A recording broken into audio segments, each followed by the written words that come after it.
Hi business sisters, welcome to this new video. காலையிலே pre market ரிப்போர்ட்டில் நம்ம discuss பண்ண மாதிரி குளோபல் மார்க்கெட் மிக்ஸ்டாக இருந்தது. நம்ம மார்க்கெட் டவுன் சைடு இருந்தது வெள்ளிக்கிழமை. எஃப்ஐஸ் வந்து டவுன் சைடு, அவங்க விற்கிற சைடு தான் இருந்தாங்கன்னு நம்ம டிஸ்கஸ் பண்ணோம். டெக்னிக்கலாகவும் சப்போர்ட்டாக இருக்குன்னு நம்ம பார்த்தோம். So range market all any news can change the market நம்ம சொல்லியிருந்தோம். இன்றைக்கி மார்க்கெட் என்ன நடந்ததுன்னா ரேஞ்சாகவும் இருந்தது. மார்க்கெட் கொஞ்சம் ஒரு 100 பாயிண்ட்ஸ் 120 பாயிண்ட்ஸ் அப்பும் ஆயிருக்கு. சப்போர்ட்டை கரெக்டாக எடுத்திருக்கு. சரியா? மெட்டல் ஸ்டாக் வந்து இன்னைக்கு அப்பாச்சு. சைனாவில் அந்த டேம் கட்டுறாங்க திபத்தில். அந்த டேம் கட்டின காரணமாக மெட்டல் ஸ்டாக் எல்லாமே அந்த பாசிட்டிவ் சென்டிமெண்ட் காரணமாக ஏறிச்சு. அது இல்லாமல் HDFC அண்ட் ICC ரெண்டும் ஹெவி வெயிட்ஸும் மார்க்கெட்டை மேலே ஏற்றுச்சு. சரியா? INR கொஞ்சம் வீக் ஆகிட்டே இருக்குது, 86.32. அதே மாதிரி ரிலையன்ஸ் இன்னைக்கு இறங்கியிருக்கு, 73 பாயிண்ட்ஸ் வெயிட்டேஜ். இன்னைக்கு மார்க்கெட் இறங்கினதில் 73 பாயிண்ட்ஸ் கீழே இறங்கியிருக்கு. சரியா? அதே மாதிரி ஜான்சிட்டு திரும்பி வந்துட்டாங்க. அதாவது 4844 கோடி வந்து டெபாசிட் பண்ணிட்டு திரும்பி வந்திருக்காங்க. இப்போ இமிடியேட்டாக வந்துட்டாங்களான்னு தெரியல, வந்திருக்கலாம். ஏன்னு சொன்னால் இன்னைக்கு மார்க்கெட்டின் மூவ்மெண்ட்ஸ் அப்படி தான் இருந்தது.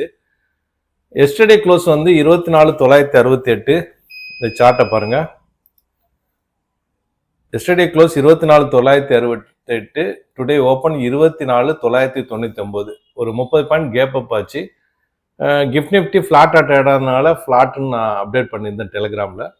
இன்னைக்கு 9 மணிக்கு ஒரு லோ கிரியேட் பண்ணிச்சு, 24,882. இந்த இடம் பாருங்க, அதுதான் என்னுடைய லோ. ஒரு 40 நிமிஷத்துல 200 பாயிண்ட்ஸ் அப்பு. மடமடமடன்னு ஒரு இன்ஜெக்ஷன் ஜான்ஷீட் வந்துட்டாரோன்னு ஒரு ஐயம் இருக்கு. ஏண்டா இது இந்த ஒரு வாரமாகவே அந்த மாதிரி இல்லை பாருங்க. ஒன்று மெதுவாக கீழே இறங்குது, இல்லாட்டி மெதுவாக மேலே போகுது.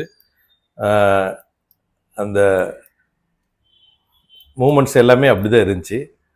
அதே நேரத்தில் இன்னைக்கு பார்த்தா கீழே இறங்கினது சடன் 200 பாயிண்ட்ஸ் மேலே அப் போயிடுச்சு.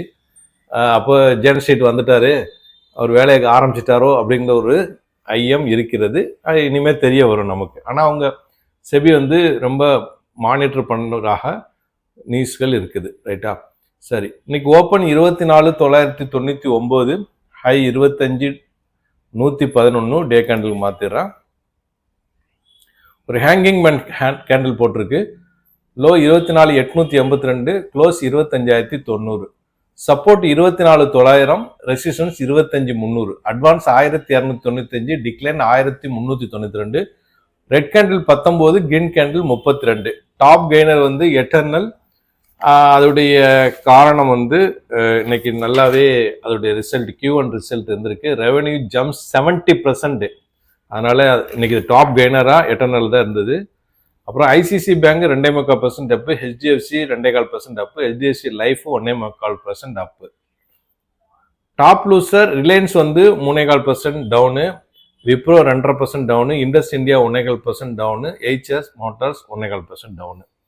வெயிட்டேஜ் 97 பாயிண்ட்டுக்கு HDFC 75 points plus, ICICI 64 point plus, Mahindra and Mahindra plus 11, LNT plus 10, Reliance -73. Bank நிஃப்டியை பொறுத்தவரை இந்த சார்ட்டை பாருங்க. இந்த சப்போர்ட் லைனை தொட்டவனே அப்படியே ஒரு ஷாக் அடிச்ச மாதிரி மேலே போயிடுச்சு பாருங்க. இன்னைக்கு 56,255 டு 56,983, ஒரு 750 points movement. Red candle 5, green candle 7. Support 56,500, resistance 57,628. Life time ஹையான 57,628 தான் ரெசிஸ்டன்ஸ். சரியா? மற்ற இது பார்ப்போம், இண்டெக்ஸஸ் பார்ப்போம். மிட் கேப் இன்னைக்கு வந்து ஒரு 0.5% ஏறிச்சு, ஒரு கிரீன் கேண்டில் தான் அதுவும். இன்ஃப்ராஸ்ட்ரக்சர் ஃப்ளாட்டாக தான் ட்ரேடாகி முடிஞ்சது, 0.25% டவுனில் தான் முடிந்தது. PSE 0.5% அப்பில் முடிந்தது. ஆட்டோ செக்டர் 0.5% அப்பில் முடிந்தது. காமோடிட்டிஸ் ஃப்ளாட்டாக முடிஞ்சது. எனர்ஜி செக்டர் ஃப்ளாட்டாக முடிஞ்சது. FMCG 0.5% டவுனில் முடிஞ்சது. சரியா? இதுதான் இதனுடைய நிலைமை. அடுத்தது வந்து சில மணி கண்ட்ரோல் நியூஸ் பார்த்துட்டு சில மற்ற நியூஸ்களும் பார்த்துட்டு மற்ற கோல்டு பிட்காயின் எல்லாம் பார்க்கலாம். சைனா மெகா ப்ராஜெக்ட் காரணமாக நால்கோ வேதாந்தா இதெல்லாம் 4% அப் ஆனதாக மணி கண்ட்ரோலில் செய்தி வந்திருக்கு. அதே மாதிரி Titan to acquire 67% stake for GCC expansion, அது தமாஸ் ஜுவல்லரிங்கிறத அவங்க அக்யூர் பண்ணியிருக்காங்க. இது மணி கண்ட்ரோலில் நியூஸ் வந்திருக்கு. அப்புறம் ட்ரம்ப் வந்து இப்போ புதுசாக ஒரு இது பண்ணியிருக்காரு, ஒபாமா அரெஸ்ட் ஆன மாதிரி ஒரு வீடியோ வந்திருக்கு. அது நீங்கள் ஃபர்தராக நல்லா டீப்பாக பாருங்கள். NDTV, Hindustan time, the Hindu, Times of இந்தியாவில் வந்திருக்கு. அப்புறம் நம்ம கவனமாக பார்க்க வேண்டியது ஆகஸ்ட் 1 தான் டாரிஃபுடைய டெட்லைன். இன்னும் ஒரு 10 நாள் தான் இருக்குது. எல்லாரும் மார்க்கெட்டு அதை வெயிட் பண்ணிட்டு இருக்கு. அது வரைக்கும் ரேஞ்சில் தான் மார்க்கெட் இருக்கணும். அதே மாதிரி புத்தின் சொல்கிறாரு ரெடி டு பீஸ் டாக், ஆனால் ஒரு பெரிய கண்டிஷன் சொல்லிட்டு சொல்கிறாரு. டைம்ஸ் ஆஃப் இந்தியாவில் வந்திருக்குது. இது ஈரான் வந்து யூகே, பிரான்ஸு, ரஷ்யா கிட்ட அந்த நியூக்ளியர் டாக் பற்றி பேச இருக்கிறாங்க. இந்துஸ்தான் டைமில் இது நியூஸ் வந்திருக்கு. அதே மாதிரி அதுக்கு முன்னாடி ஈரான் வந்து சைனா கிட்டையும் ரஷ்யா கிட்டையும் அந்த விஷயமா டிஸ்கஸ் பண்ணுறாங்க. நியூஸ் 18ல வந்திருக்குது. அப்புறம் மின்ட்டில் 85 பேர் இந்த சாப்பாட்டுக்காக வந்தவங்கள காசாவில் கொல்லப்பட்டதாக நியூஸ் வந்திருக்கு. அப்புறம் சிரியா பாம் வந்து ட்ரம்ப் சொல்கிறாரு, நெட்டன்யாகு வந்து மேட் மேன் அப்படிங்கிற மாதிரி சொல்லியிருக்காரு. இந்துஸ்தான் டைமில் இந்த நியூஸ் வந்திருக்குது. அதே மாதிரி அந்த நர்ஸு நிமிஷா பிரியா அவங்களுடைய விஷயத்தில் ஒரு புதிய திருப்பு வந்திருக்கு. சாமுவல் ஜெரம்ங்கிற ஒரு ஈடுபட்டார்ல, அவர் மேலே ஒரு குற்றச்சாட்டு சொல்கிறதாக ஏமனுடைய அவர் பிரதர் சொல்கிறதாக இந்த ஹிந்துவில் போட்டிருக்காங்க. அது எந்த அளவுக்கு உண்மை பொய்ன்னு தெரியல. டீப்பாக நீங்கள் பல இதுகளில் பாருங்கள். ஏன்னா ஒருத்தவங்க உதவ வர்றவங்க மேலேயே குற்றச்சாட்டு போடக்கூடாது. அது எவ்வளோ தேரத்துக்கு உண்மை பொய்ன்னு தெரியல, பின்னாடி தெரிய வரும் எப்படியோ. ஓகே, சரி. அடுத்தது வந்து கோல்டு வந்து கொஞ்சம் வேகமாக ஏறிட்டு இருக்குதுங்க. உலகத்தில் ஏதோ நடக்க போகுதுங்கிறதுக்கு ஹிண்ட்டு இருக்கலாம். இன்னைக்கு ஒரு 0.5% அப்பாயி 3371, அதோட லைஃப் டைம் ஹை 3500, மெல்ல மெல்ல ஏறிட்டே இருக்கு. 9180 இன்னைக்கு போர்டு ரேட்டு. 126 ரூபா வெள்ளி. அதே மாதிரி 38.45 3/4% அப்பா இருக்கு சில்வரு. பிட்காயின் வந்து 1,18,782, லைஃப் டைம் ஹை வந்து 1,23,236. க்ரூட் ஆயில் 66.4, கரெக்டாக அது அந்த இடத்துல தான் ரேஞ்ச் போயிட்டு இருக்கு.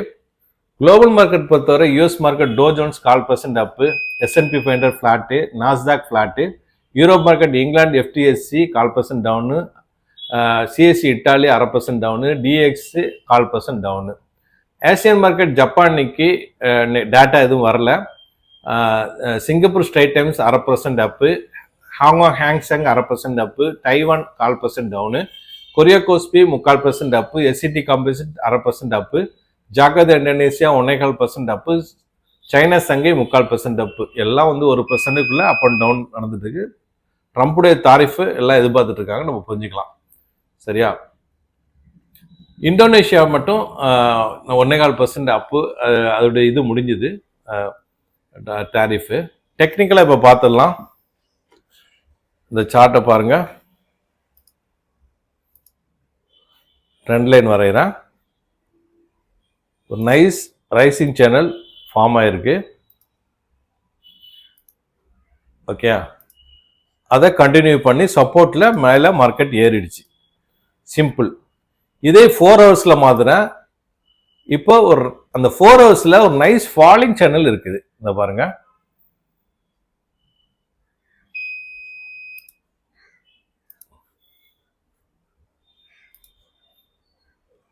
ஸோ இங்கே தான் கனெக்ட் பண்ணுறேன், வேற ஒன்றும் பண்ணல. ஸோ இந்த ஃபாலிங் சேனலுடைய டாப் இப்போ தொட்டிருக்கு. அதாவது ரைசிங் சேனல்ல ஒரு ஃபாலிங் சேனலு டாப்பை தொட்டிருக்கு. ஸோ இங்கேருந்து இப்படி கூட வந்துடலாம், அப்புறமா இப்படி மேலே போகலாம். ஓகே, 1.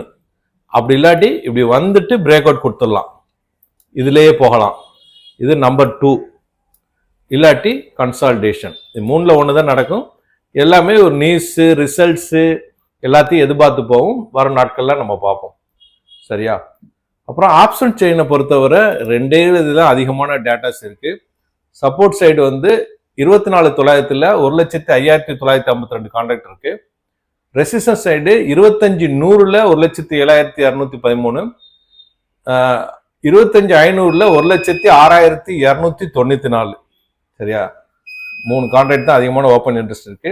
ஈவெண்ட்ஸை பொறுத்தவரை இந்தியாவுடைய இன்ஃப்ராஸ்ட்ரக்சர் அவுட்புட் வந்து 1.7%, முன்னாடி 0.7% அதிகமாக இருந்திருக்கு. இது பாசிட்டிவா நெகட்டிவாங்கிறது தெரிய வரும் நமக்கு. நாளைக்கு ஃபெட் சேர்மன் பவலுடைய ஸ்பீச் இருக்கு. சரியா, எஃப்ஐடி ஆக்டிவிட்டி நம்ம வெள்ளிக்கிழமை வரைக்கும் அவங்க வித்தது இது வரைக்கும் 16,950, கிட்டத்தட்ட 17,000 கோடி வித்துருக்காங்கன்னு வச்சுக்கோங்க. சரியா, இந்த வீடியோ பயனுள்ளதா இருக்குன்னு நம்புறேன். மற்றவங்களுக்கும் ஷேர் பண்ணுங்க. புதுசாக பார்க்குறவங்க சப்ஸ்கிரைப் பண்ணி பெல் ஐக்கானை கிளிக் பண்ணுங்க. எனக்கு ஆதரவு அளிக்க எல்லாருக்கும் நன்றி. தேங்க்ஸ் ஃபார் வாட்சிங்.